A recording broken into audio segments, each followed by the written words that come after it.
Uh, Best Picture. I'm like going through those. I'm like, I've seen 0% of these. Um, I've seen maybe half. I'm not gonna. Yeah. some of these I've heard of. Some of them I have never heard of. There's American Fiction, Anatomy of a Fall, Barbie, The Yeah. That's Holdovers, Holdovers was interesting and fun. Yeah. Flowers of the Killer or Killers of the Flower Moon. Sorry, I reversed the name there. Maestro, Oppenheimer, Past Lives, Poor Things, and The Zone of Interest. Yeah. That Uh, could be your top 10, 8 Oscar pictures right there. I have. I'm not gonna watch Barbie just because it's not my kind of movie. I'm with you Uh, on that. People are like, "Have you seen it? Are you going to see it?" I'm like, no, I'm not. I have no desire to see it. And people are like, it sends a good message. It's like, I respect that. Not my movie. yeah, yeah. I don't, and that's another thing. I don't usually watch movies for the message. Like, I don't care. Right. Like, I just want a fun movie. Like, if it works in a message into a good movie, cool. But Yeah. it's If not why I'm fans watching. like it and people go to the theater and the theater gets the box office gross, I'm for that. But Yeah. for if grossly, I'm just like, nah, I'm not gonna. Well, and I respect the hustle with Barbie, where it's like, the thing is, it's something different. Mhm. Like, good, bad, or indifferent. It was something. It's not another superhero movie. It's not more of the same crap we've been seeing for years now. It was different, so people were willing to give their money to go see it. And same thing with Oppenheimer. I may eventually see it. I've heard it's really good. I like Christopher Nolan. It's a really good movie. Yeah. It's 3 hours and it's like, but Yeah, it's it's the Christopher Nolan. acting So, that really brings it. And then Killers of the Flower Moon also, which is like a mhm. little longer, but it's the story and the acting that really bring it together. If the story and the acting weren't there, it'd be like such a drag. Yeah, but Martin Scorsese, he kind of didn't he do The Irishman? Yeah, yeah, Yeah, that was good thing it's on Netflix because no way anybody would have sat through 3.5 hours or 4 hours of that. no. You know, Yeah, I liked that movie, but I again, did when I too. talk about editing with a chainsaw, man, just I Oh yeah. if there's a good reason, like the Lord of the Rings, like they went through a 3 hour film and there was still interesting stuff Hmm. left to do. That's why I like watching extended versions. But man, I feel like that's why I just have no interest. If Killers of the Flower Moon was shorter, I'd be like, okay. But he's like Martin Scorsese's at this point in his life where he's just like, I want to make all these long artistic movies, and I'm like, ugh, Yeah, yeah. like And I don't. as like an editor, when you notice things like you could have cut this out, make it shorter, leave this in, take this out. And it's like then it would have worked. There are things in Oppenheimer you could have taken out, and it's like it could have Yeah, been a shorter movie. And right. people were so up in arms because it's like, well, we have to see what Japan went through. No, we don't. It's Oppenheimer's. We know what happened. Yeah, And we, as I mean, history knows what happened. You yeah, know, right. Yeah, and I will say, Poor Things visually looks great. that Not my I might have to see that. Not gonna lie, because it's getting crazy reviews. Yeah, and Yeah. I know why it is. It's artsy and, sends messages or Hmm. whatever. And it's like, I don't like the kind of messaging. I don't like all I don't, I tend not to watch things with a ton of like gratuitous sex scenes in it. And that's Mm, where that's that's what I most heard. of the Yeah, movie. that's what. Yeah. It's just So, a reverse Frankenstein movie. That's all it is, yeah, technically. with a lot of banging in it. And like, I did see like I kind of know what happens in it. And I'm just like, I don't know, Yeah. not my cup of tea.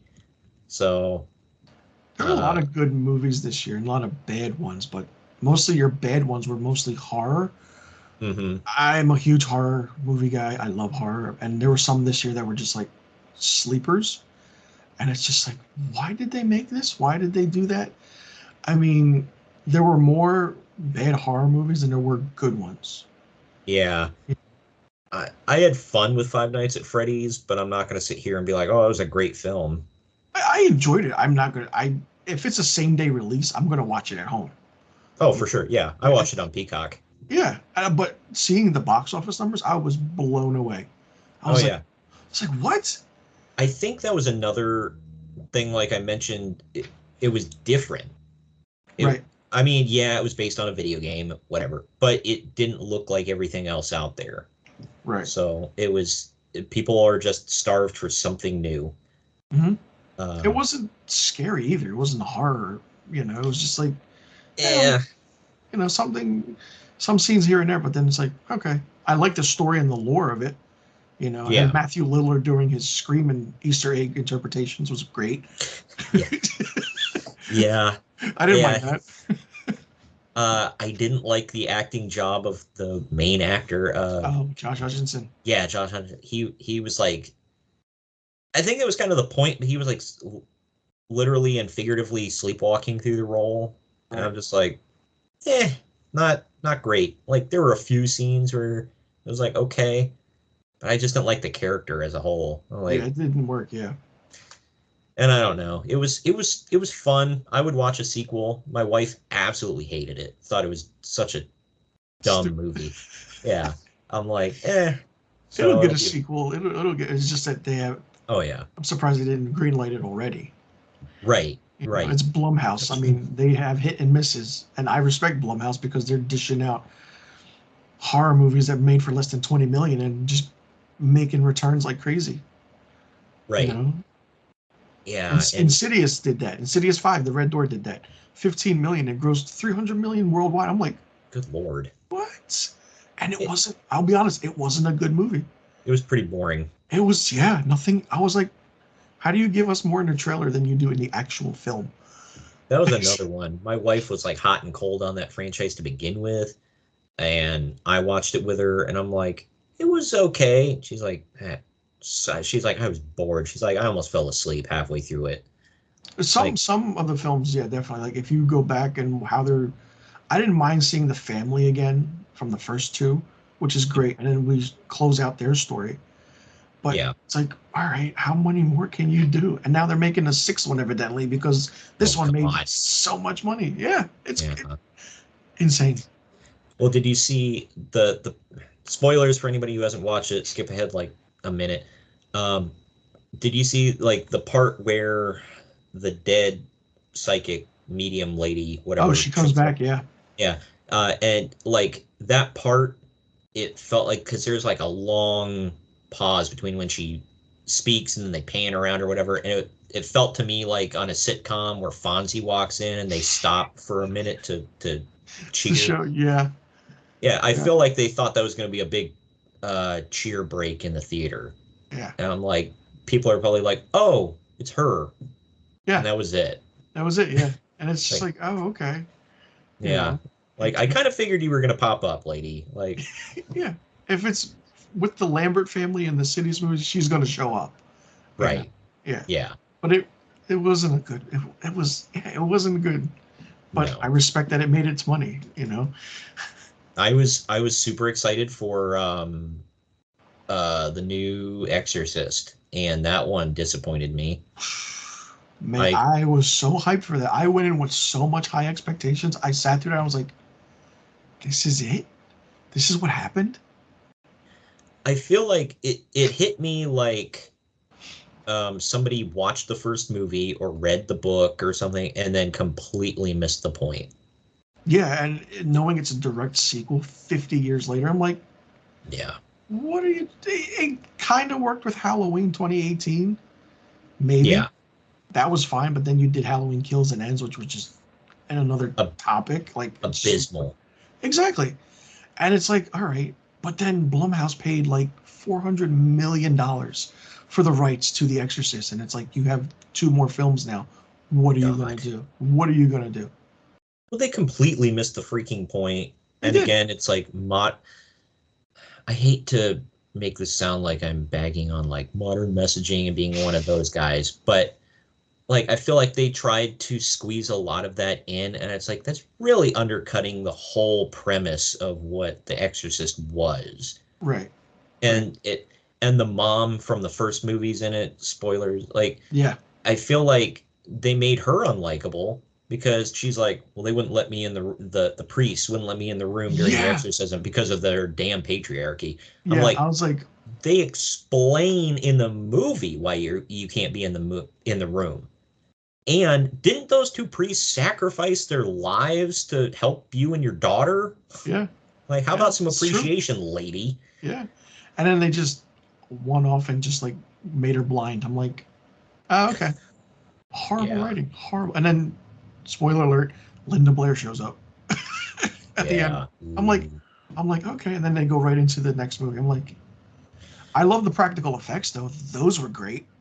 The yeah, makeup was fine. I mean, the girl who played the new character looked like Linda Blair in the original. I'm like, this is great, but then it yeah. just nothing was scary. It didn't work. They started with a good premise, and from what I saw in the trailer, the effects were good and all that, and then it just like Yeah. because that's another thing. Like the book was written by a devout Catholic, and that was like a lot of it revolved around that. Hmm. Like that's why the priest came in to do the exorcism, or whatever. And this movie was just like, oh, forget all that, and let's all hold hands in kumbaya with, it's like the end of the movie, to me, came down to that coexist bumper sticker. Right. And I'm like, you, like, did you watch the movie? Like, I don't get it. Like, I don't know. And I'm not Catholic, so like that didn't like offend me, but it just, I thought it was dumb. Yeah, it was. Yeah, it was a wasted opportunity for Yeah, a good franchise, and it's like we don't need legacy sequels anymore. no. You Well, know, and I watched The Nun 2 with my wife, going in knowing it was going to be bad, and I was not disappointed. I actually enjoyed that a lot. It was That was fun, she was but in her own movie more so than she was in the first one.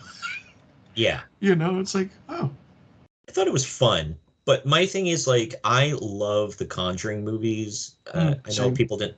I don't think people like the third one too much. I did. Oh, right, right, right. But I did like this again, against some popular opinion. I hate all the spin-offs. I don't like the Annabelle movies. Um, I don't like the La Llorona movie. Oh yeah, I think they just made that and then we're like, let's add a footage in there where it's connected to it. Right. Like Yeah. what? It wasn't part of any of the advertisement, and you literally had to watch the movie to know you're like, oh, this somehow ties into Annabelle. Like, Yeah. what? Yeah, we'll just throw the priest in there. It's like, oh, okay. It's like, huh? Yeah. And then the beginning of The Conjuring 3 was the scene in La Llorona with the bridge and everything, and people are like, "How is that connected?" It's like, well, there you go. They just shot it Yeah. just to connect it, you know. Yeah. And the third Annabelle movie was nothing but sequel bait and Oh spin-off yeah, bait. of And none of course. it's going to pay off because they keep having diminishing returns for their movies. So, They'll they're, they'll reboot that, and yeah. I mean, we'll see Yeah. what they do with the last Conjuring movie, Yeah. supposedly. Yeah. Supposedly they're wrapping it up because I think, Yeah. Josh, I think his name is Josh, the main guy. I think he said he's kind of done with it, which I don't blame Oh, him. yeah. I mean, hopefully he can do something. I mean, he's got that. He's got Aquaman, but what else can you do? Yeah, I think, well, Aquaman's about to be buried here in a little bit. Yeah. So, uh, as far as I don't want to go through all these categories because there's a lot that nobody Yeah. gives a damn about. The last one I just want to touch on, I guess the nominees at they haven't officially announced them. They're all predictions at this point, but the predicted nominees for director of the year, they've got Greta Gerwig, who did Barbie, Jonathan Glazer, who did The Zone of Interest, which I've never heard of, uh, Christopher Nolan, Oppenheimer, Alexander Payne did The Holdovers, and Martin Scorsese with Killers of the Flower Moon. Mm. Uh, Out of those, if those are the nominees, who do you think would get the nod? Well, I Greta Gerwig's a surefire for a nomination. She's going to get it. She'll be in there. Nolan, Scorsese, maybe the director for Poor Things. Yeah, I would take out Alexander Payne for The Holdovers and put in the director for Poor Things. But I would like to see Nolan win it and he should have been an Oscar winner by now for The Dark Knight, which he didn't.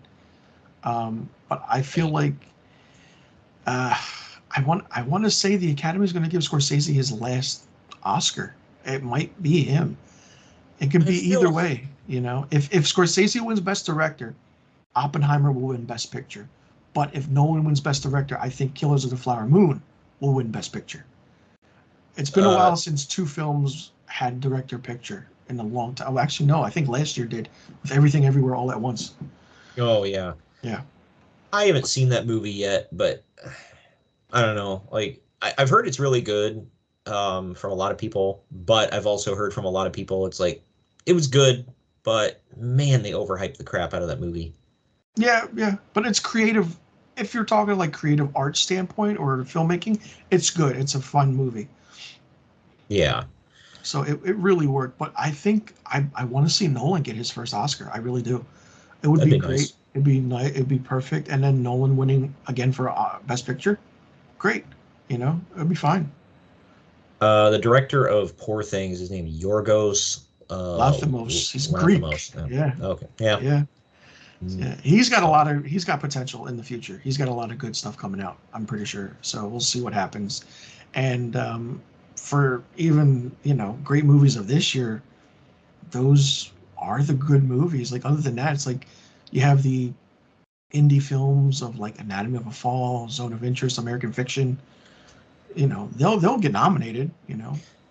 I Certain feel certain places won't. Certain movies won't get certain things. Like your technical awards will go to Barbie and Oppenheimer. yeah. And Killers of the Flower Moon. You know. Uh, I will say I feel like it hasn't been like the weakest year. Excuse me. It hasn't been the weakest year in cinema that I No. can think of, but I don't feel like it wasn't like hit after hit after hit. Right. Like the box office has really been slumping in quite a few areas this year. Mm-hmm. Uh, but then obviously, people always are like, well, what about Barbie and Oppenheimer? Like, yeah, you have little bumps here and there, or big Yeah. bumps, I should say. Like that was a massive time for theaters. But you've also had a lot of slumps. And then